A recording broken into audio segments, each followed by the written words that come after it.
So Moise says he's the king of rock, paper, scissors, shoot. I don't believe that, so we're gonna find out right now because I'm the queen of that game. So let's watch. Ready? Rock, paper, scissors, shoot. All right. No, this best try. Okay. It's best two out of three, right? Mm-hmm. Rock, paper, scissors, shoot. Wait, hold on. No, brother, you had a scissors. Don't play yourself. I was all right, whatever. Rock, paper, scissors, shoot. Rock, paper, scissors, shoot. Oh! What is this? I wasn't finished doing it. Whatever, man. I won. Whatever. Anybody, she whacked. Nobody cares. That was fun. I'm Chrissy D, and I'm here with actor, rapper, activist, Brooklyn native. You've probably seen his videos all over social media, Moise Morancy, and I'm about to put him on the spot, guys. So let's get right to it. How you feeling? I'm good. You know, today's a blessed day. I'm happy to be here. So that's it. You know, I'm just chilling. You know. And Happy New Year. Happy New Year to you too. I know a lot of people's mottos this year is get in your bag. Like, what's your motto this year? I call it the Go Get It year. I talked to my cousin Ronell, who's a great artist. I said, ain't no more games. You know what I'm saying? I'm gonna go get it this year. God spoke to me. I said, listen, you know, we've been struggling for years. My family's been struggling for years. You know, Dr. Umar Johnson says something like, he doesn't like to say that he came from poor beginnings. He likes to say humble beginnings. Oh. I can't relate. I came from poor beginnings. Okay. You know what I'm saying? So no more of that getting this money. And I don't want to sound like those rappers who don't care about issues like, nah, man, we getting this money. No, but it's just like, I want to help people. I want to help the schools that I used to go to. I want to help my mother. I want to, you know, I think I have a lot to offer. So let's reflect on 2016, right? Like, what were some challenges you faced in that year 2016. that helped you shape who you are now? You know what I mean? God has a way of humbling you. You really start feeling yourself. I don't think I've necessarily been that type of person, but even when you start to get out of line, he puts you in the right spot. I think I don't want to say struggling with faith, but yeah, it was a little bit of struggling with faith. That was the biggest challenge. I mean, I tell people oftentimes that the best decision that I've ever made in my life was believing in God. Best decision. Because I used to be an atheist. I didn't care, you know. I used to curse his name. I used to be so upset with how my living conditions was and my family and stuff like that. But, you know, he humbles you, you know what I'm saying? And I used, you know, in my room, I live in the projects. But in my room, you're not allowed to, like, write on the walls, you know. But I have graffiti and everything on the walls because it's an expression of myself. So oftentimes I have positive words. God loves you. It's okay. You're going to get through it. And I actually map out, you know, my ideas and my lyrics. If you look at my room, it's really crazy. The way God talks to you is truly amazing. And one thing I can say with 2016, I will never lose faith again. He showed me, like, I can do it like this. Who inspires you? My mother inspires me. Okay. I would say life, but it's truly my mother. My mother's a Haitian woman. She came from Haiti on a scholarship, not on a boat. Scholarship visa, because she was a very educated woman. And you know, my brother oftentimes tells me, he goes, life is sometimes unfair. He goes, I feel like life was unfair to her, but in the same token, I feel like it was her fight so she can fight and help others. My mother has always been an activist. Unfortunately, my mother got the AIDS virus in the early 90s by my father, who knowingly gave her the disease. And that's when I was born, and I was born without the disease. Lucky me. I see her, and she's the strongest person I know. She's really my inspiration, because when she comes home with those heavy bags, talking Creole and bothering me and stuff like that, you know, it hurts my feelings because I'm like, you deserve more. So that's why I keep trying to go hard, because I want to help her so she can help others and help my family. You know, that's essentially what it is. Like Dame Dash said, I don't hustle for my first name, I hustle for my last. Yeah. I know you call yourself the modern day Malcolm X. Hold up, now don't say that don't say that too loud. People might get upset. The modern day Malcolm X. So tell me more about your passion and why you feel like you're the modern day Malcolm X. You know, I was just in the booth when I said that. You know, humbling myself. No one could be like a Malcolm X. But I remember this brother named Luther a couple years ago. I was, I think we was having a conversation at the bomb shelter, and he said something along the lines of like turning the other cheek. I said, I don't turn the other cheek. He said, you're more Malcolm than Martin.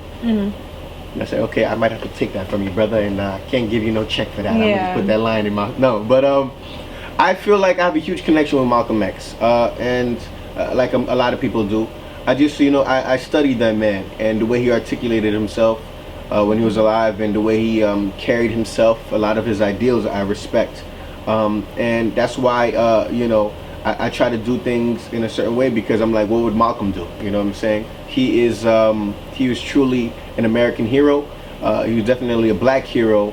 But to be quite honest, I'm not no modern day Malcolm X. I'm just Moise Morancy, 22 years old. He's trying to find himself in the world. So talk to me about, how do you feel that your music can change the rap game? How I feel like I have a story. Yeah. I honestly feel like, and it's not to toot my own horn, I feel like a lot of rappers in this game right now, even the elite, don't really, I'm not gonna say I have a story, that's disrespectful. Just, I feel like I bring something else, just the way I carry myself, my ability to change. I wear multiple hats, you know what I'm saying? I'm able to act, I'm able to speak, I'm able to rap, I'm able to produce my own film scenes and things of that nature. I've gone viral a couple of times, mainly because of what I try to create on my own. But I just, the ideas that I have, I think they're untouchable, they're unparalleled, and my biggest concern is that people are watching, but they don't want to help, and I get it. I totally understand. I'm not necessarily asking for your help, but I'm doing this all on my own with my producer, my music partner, Stefan Villenberg. So we're just grinding, and I feel like I have something else to offer. Look at these rappers, especially my age. I don't think they can do what I do. You know what I'm saying? Because you have the technology, you have the resources. I don't. You know what I'm saying? And I'm still able to do what I gotta do. Listen about this debut mixtape, Chronicles of a Ghetto Rose. It's amazing. Wow. No, I'm not here to flatter you at all. It's amazing. I listened to the whole thing back to back, the skits and everything. I'm just like, this man is incredible. Like, your mind is, and this is why we really want to talk to you about it. Like, you have to, I really want you to explain that, the process, the journey through writing that whole thing, because that it's amazing. Thank you. I really appreciate. I'm like, this is different. It's fresh. I'm just like, you don't hear this kind of music now. Right. This is what we need. You know what I mean? I really appreciate that. I'm not asking for $1 million. I'm not asking for. I'm asking for you to just click it and listen to what I have to say. That's all I'm asking. And I really appreciate that you listen to it. Now, the way I got the name was, one day I was having a rough morning. I was crying in the shower. I was having a rough morning. And I don't know what song I was listening to, but it was a song that was making me sad. And then I just said the word Ghetto Rose, like one of those fake moments in a movie, like, wow, Ghetto Rose. And I was like, wow, Ghetto Rose. I just like the way that sounds. And I tried to go deeper into it. I told my homie Braff, I said, yo, Ghetto Rose. I think I'm a Ghetto Rose, mainly because I came in this world sensitive, delicate, like we all do. But, the ghetto has really made me cold. It has really made me, I don't want to say something I don't want to be. I think I am. I think I grew into something pretty decent, but I'm like, it has made me very, I don't want to say vicious, but you know how, it's just tough. It made me really dark. And I felt like rose is beautiful and delicate, but it also has thorns. So you got to watch the way you handle it and watch the way you approach it. And I just try to be as truthful as possible in the music. Starting from the skit, these are things that really happened. My mother, I would oftentimes hear my mother cry to God about, yo, how am I going to tell this boy this secret that I have? He's so angry and all this stuff. So I try to make it pretty dope in the way I try to get the story across. So in the beginning, you hear a young Moise talking to his mother, and then his mother asks him, yo, God, please send someone that's going to speak to this boy because he's so angry. So the next song you hear is Knock Knock, where my father comes back into my life. And the listeners probably thinking, oh, that's who God sent. No, Juju. Fast forward to the end of the whole tape, as there's different skits going on. Young Moise talks to older Moise. 21-year-old Moise talking to an 8-year-old Moise. And I'm just putting them on to game, you know what I'm saying? Because I never really necessarily had somebody to talk to growing up. I had to find my way, and thank God I didn't get killed. There's a lot of opportunities where I could have lost my life, but I'm here, and I think it's for a reason. Some of the skits I did called Good Morning America with 3 Ks. We all know Good Morning America is a great show. There's no attack on that show. But it was just like a play on words. I'm being interviewed by someone, and I'm just articulating my thoughts on crooked police, not all police, about how, you know, they piss me off, and how black women have it rough, black mothers have it rough. You know what I'm saying? I say a line where it's like, you know, when they kill children, it's not murder. It's not just murder, it's theft, because you're taking a valuable life. So, you know, I try to be as creative as possible, and I honestly think, you know, as my producer, Pipe, he helped me throughout the process, and I honestly feel like a mixtape, no mixtape, a debut mixtape, especially in this climate of hip-hop, is touching it. Some albums I listen to, I'm like, really? They scratch the surface, but they don't get as deep as you. I have a song called Nappy Head, when I'm talking about embracing my natural hair, you know, talking about how I'm proud to be black. I have songs like Melanin Monroe, which it's a different type of vibe. You know, I think I wear multiple hats. I can make a pop dancey type of record, and you know, it touches many different levels. It touches on unprotected sex, absent fathers, insecurity. You know, it touches on many different things. You're learning a lot. I spoke to my friend Luther, and he told me that he likes a song called PTSD. Yeah. Where I'm talking about the psychological disorders that plague us in the community. I can't name any artist who's doing that. But you know, people don't appreciate it. You know what I'm saying? No, don't say that. You know.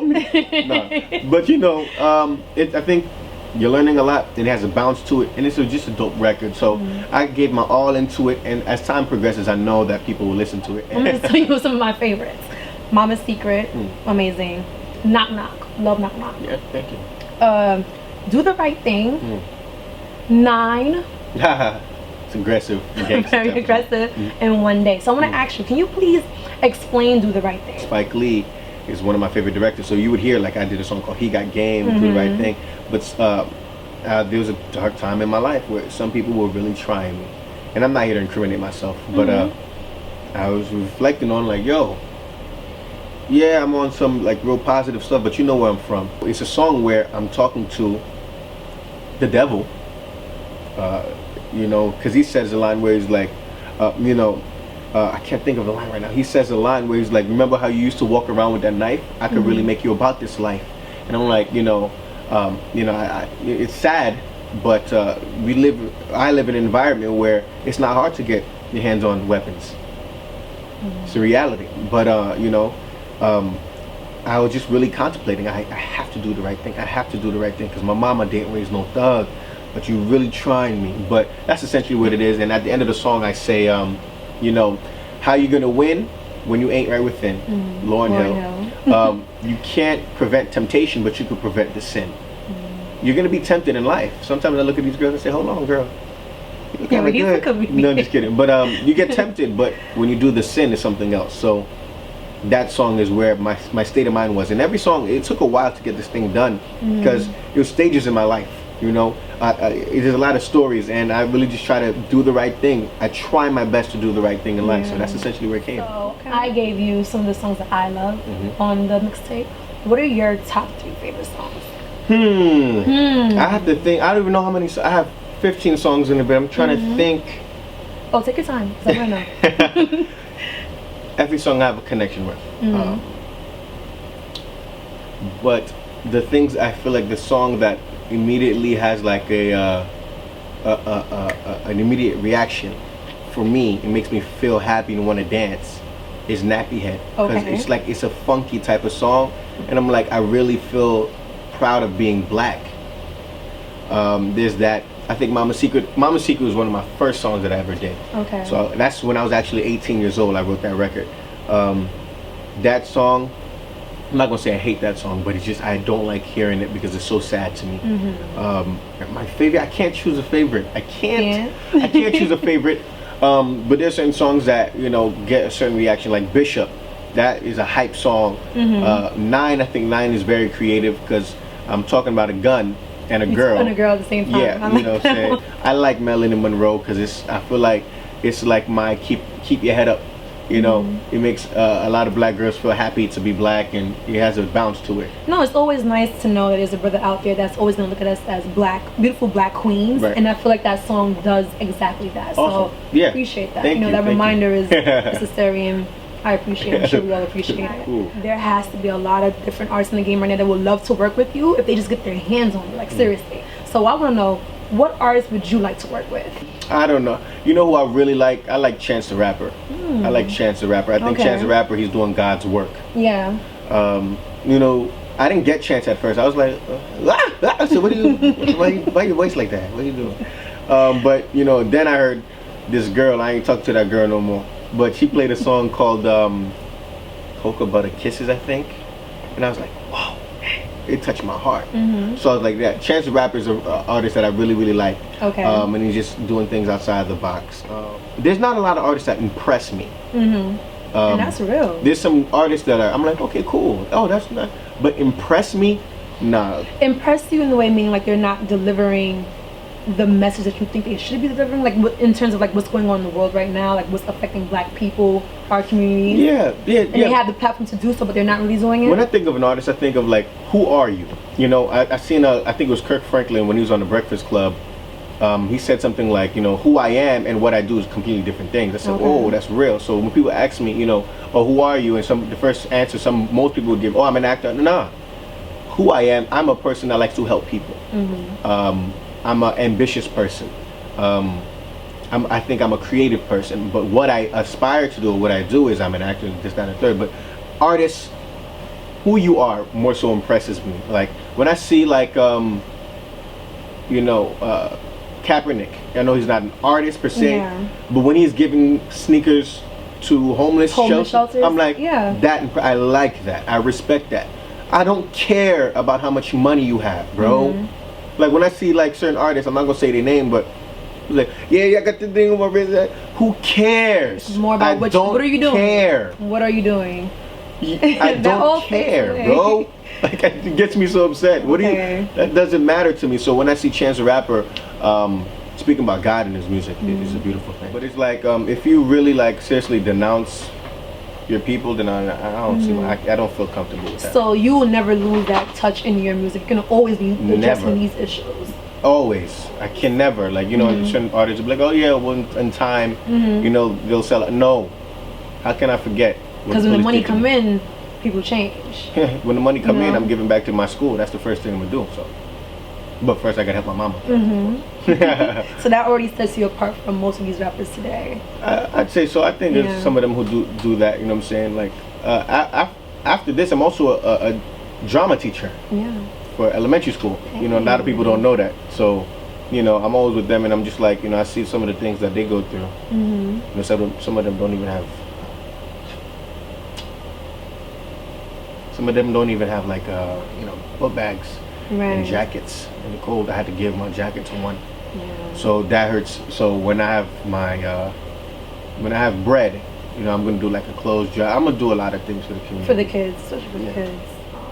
Musically, who has inspired you? Like, what artists have inspired you? Tupac Shakur. Shakur. Off rip. And you know, it's funny. A lot of people. I'm not gonna say I didn't like Tupac in the beginning, but he was very annoying to me.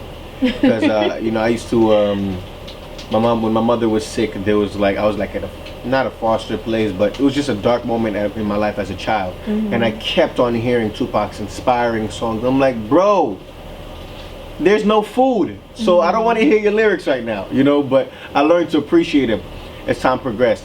I had a real connection with this man's music, you know what I'm saying. My favorite song has to be Brenda's Got a Baby. I get that feel when I hear it's such Mama's a powerful, Secret, oh man, thank you. I get that feel when I hear Mama's Secret. But you know, Tupac Shakur off rip. I would also say Nas. Nas, okay. Tupac, Nas. Listening to your mixtape, I felt a little bit of Lauren here and there. Oh man, that's nice. Yeah. I love Lauryn Hill. Yeah. I feel like she's one of the best rappers, not female rappers ever. Respect. Yeah. Girl, not playing, girl. Come you on know now. that. All right, play too hard. So let's talk about one of these songs, Millennium Monroe. Love it. Can you explain to me your take on Black queens loving your melanin versus you know, women are always being talked down to, always being disrespected, and like, what is your message to the young men out here when dealing with them? Because I know your approach to them is totally different according to that song. Yeah, most definitely. But you know, here's the thing I do have to address. A lot of people try to label me as a misogynist. Let's be real. There are some women who present themselves a certain way, and then it's just like, come on, you know, you can do better than that. I feel like some women are triggered by some things that has happened in their life, as they should be offended by certain men who are so judgmental. I understand a lot of those things. This could be a long conversation. Yeah. I'm gonna say most men ain't, you know what I'm saying? Most men really are conniving and stuff like that, but me, sometimes I touch on what people don't want to touch on, you know, make people feel uncomfortable with it. Like I troll, like Luther knows this. Like if I see a certain person, a woman like presenting herself a certain way, I'm like, man, this is wifey right here. And people are going after me, I'm like, it don't make sense. Would I bring this woman to come see my mother? Would I bring this woman to the White House wearing this type of thing? Yeah. But I'm talking about a certain demographic. I'm not going to generalize and say all women are like this. As far as Marilyn Monroe, I did a piece called 90s Babies, and I said I don't need a trap queen, I need a Marilyn Monroe. And that I started that, you know, that sparked the whole thing. If you type in hashtag Marilyn Monroe, it's a whole thing. I have Come on now, girls, stop playing. Come on now. But you know, some people don't want to credit me, but it's whatever. But I'm just glad that I was able to give a name to a particular type of woman that they could run with and really feel empowered with. So I felt like I should make a song about it. Love who you are. I spent years not liking myself. You know, some people would say that, oh, I'm at the forefront of a particular movement with young people. And no, I'm a part of the generation that feels empowered by their blackness. You know what I'm saying? Maybe I'm just able to say it in a different way that others may not. But when I look at black women, I'm like, you can't possibly tell me. I'm not gonna get crazy, man. No, go ahead. Go ahead. Black women are so fine. Come on. He's not lying about that. Come on, He's not lying about that. Yeah, so I'm just like, you know, I love you guys, and I wanted to make a record about how much I appreciate you guys, and I wanted to make a song just for that. Not every song I'm gonna talk about bees and whatever, which I've made records about that. So some people will call me a misogynist, but I'm like, from my experiences, I've met a particular type of woman or women who are conniving as heck. So I'm gonna be, what am I gonna be like? Oh, thank you, queen. No, you did this to me. You hurt my feelings. Sorry, I spit or whatever. You hurt my feelings. Don't touch me. And you know, I made a record about that, so they'll probably be like, you know, he's this bad guy, but you know, I know who I am. However, it's kind of like confusing sometimes. Like, okay, does he see us as Marilyn Monroe's black queens when he says this? It's definitely a conversation to have, right? But it's like it's because I have a microscope on me. I have the light on me to some degree that people can make that judgment. Now let's be real. Every single person, let's say who's an adult, who's mature, we have a certain set of morals. Right. Do we call people out their name here and there? Let's be real here. The thing is, because I have a voice, or I may vocalize it, some people try to find that and say, you know what? He's contradicting himself. He's Mr. Duplicity, which that's something that Tupac went through as well, right? Now here's my thing. I'm walking, I'm driving, when my homies or whatever. Some girl, she sees me in the car. Is that Moise? I fucking hate Moise. And turns the car, scratches the front of our car. Now I go, you fucking bitch. How dare you? Now, am I contradicting myself? You went out of your way to harm me. Am I wrong for calling you the B word now? Would it make sense that you scratch our car, you could get us killed, and I go, you black queen, why would you? Nah. So speaking on the topic of Marilyn Monroe's and black queens, and you said I can ask you anything. Oh, of course. Do you have a black queen in your life right now? Of course, your mother. Of course. Damn it! You tried it. I mean, well, you know, Michelle Obama is what I perceive as a just job, but you know, or am I in a relationship? Who knows? I like to keep that in the, you know, in the air so people could go, is he? Maybe am I not? Let's talk about how true the Knock Knock song is, right? In the video itself, like. When I watched the video, I'm just like, wow. So how, like, did your father really come to? No, he did not. Like, that's kind of, that because I was thinking to myself, I was like, what if I met my father why would he come back? What circumstances would he come back under? And I'm like, I think that's the most realistic, you know, because I'm sure he knows that I'm aspiring to be some stuff, and I've been all over the world and so in some aspects. So maybe he came back, and I was like, I've created a story where he comes back because he sees me on TV, and he's like, this guy, you know, he looks familiar. Oh, that's my son. And he comes back, and he's like, yo, he got money, and he's like, why are these thugs here? Why this garbage and gang banging and stuff like that? So essentially, I forgive him for what he's done, because I don't want to keep that hatred in my heart. It's really anger is really something so poisonous. Oh yeah. You know what I'm saying? So with that being said, have you forgiven your father? Yeah, I have. Yeah. I forgive. You know what I'm saying? When I see him, I'm just gonna shake this his fist. No, I'm just kidding. No, but I'm like, shake his hand. Like, no, I don't know if I'm gonna shake his hand, but I just ask him, you know, why did you do what you did? And the truth of the matter is, I met him before. I met him when I was 9 years old. The courts made us meet, and that was the first time he's seen my mother in probably like 10 years. She's like, why did you do this? And he like laughed it off. Yeah. So he saw me, and then I learned one thing from him. He taught me how to tie a scarf. He's like, all right, man, I'm gonna call you buddy. I said, buddy, what are you? You're my dad, like. And he's like, all right, cool. And he gave me $20, and he's like, I'll call you. And like for like a year, I was just waiting by the phone every day, you know. And there's one picture that my mom had of us, and I ripped it up, and she regrets that. She was upset with me that that I ripped it. But I'm like, man, forget that guy. You know what I'm saying? That's why in the video you see that he tries to give me money. It was $1, but it's but I was like, I don't want your money. No, that's like he passed by the 20s. Yeah, I'm like, hold up now, brother. You gonna give me the rest? But yeah, so that's what happened with that. So of course, you're a rapper. You're an actor as well. I want to talk about activism. No, you're an activist. Let's talk about Negus Nation. Explain to us what that's all about. Using niggas versus niggers. But using niggas instead. Let's talk about that. Well, in the 2010s, early, I met this. I was trying to dabble into rapping, but in my raps, I kept on saying the N-word. I said I'm a real N, I'm a real this, down the third. So this guy came to me like, why you keep saying that you're N-word? I said, no, we took the power from the word, and I was just reciting, regurgitating what I heard Jay-Z say. And he's like, nah, man, you're a Negus.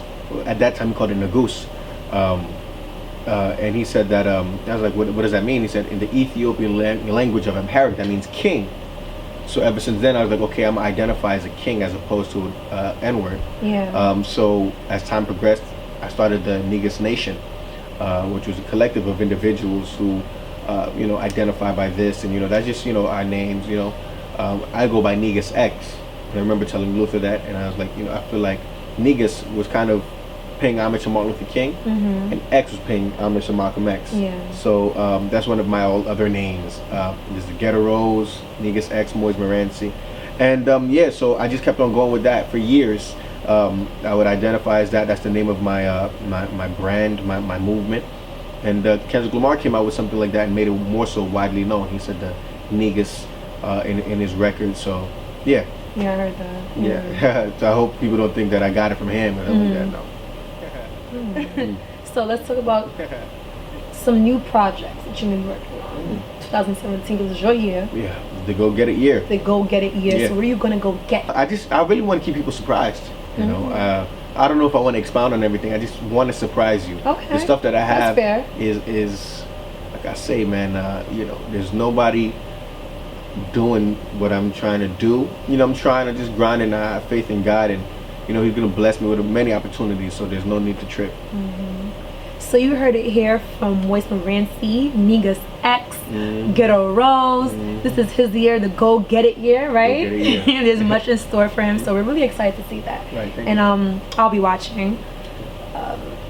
Thanks for having Girl, this conversation. Girl, thanks for with me. having me. I appreciate it, girl. You know what I'm saying? We having a good time. We had good laughs and everything.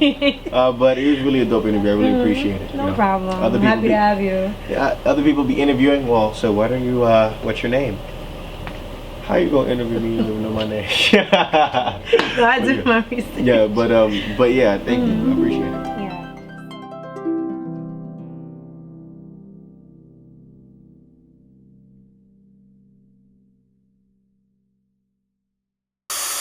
If you had a chance to pack your bags tonight, where would you I go? would go on the set of a film. Any country, where would you go? I would go to Haiti. I love Haitian people.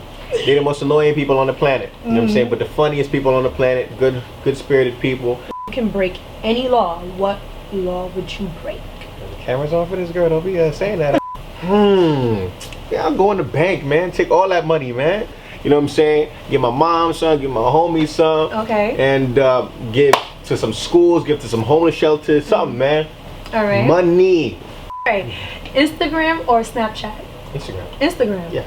How many people are in your DMs? I knew or she was you gonna ask in me. the Nah, I knew she was gonna ask that question. Nah, I don't got nobody in my DMs.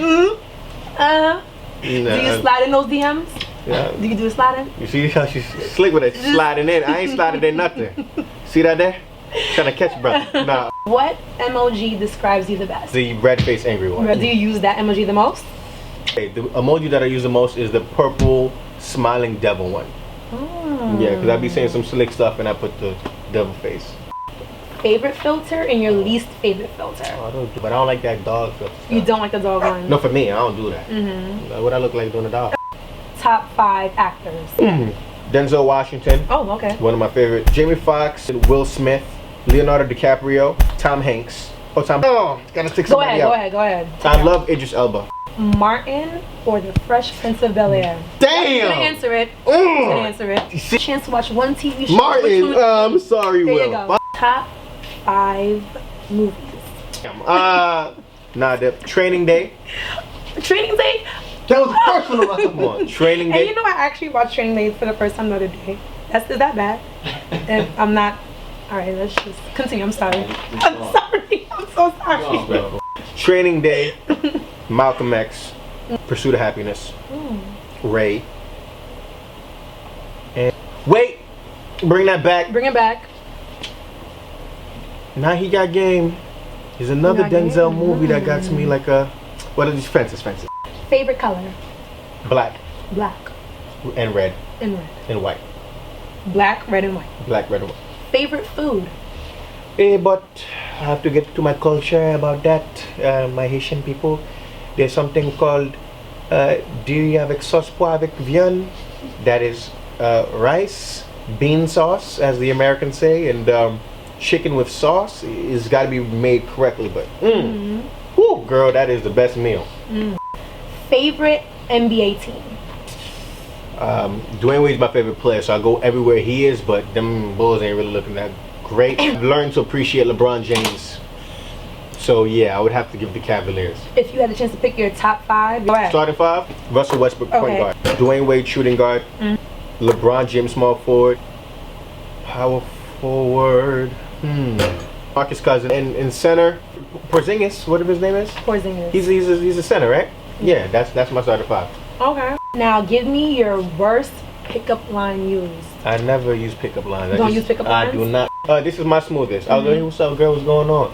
You know, I just really wanted to tell you that. You got a booger in your nose. That's what I always use. And they go, my God, what you see what they do there?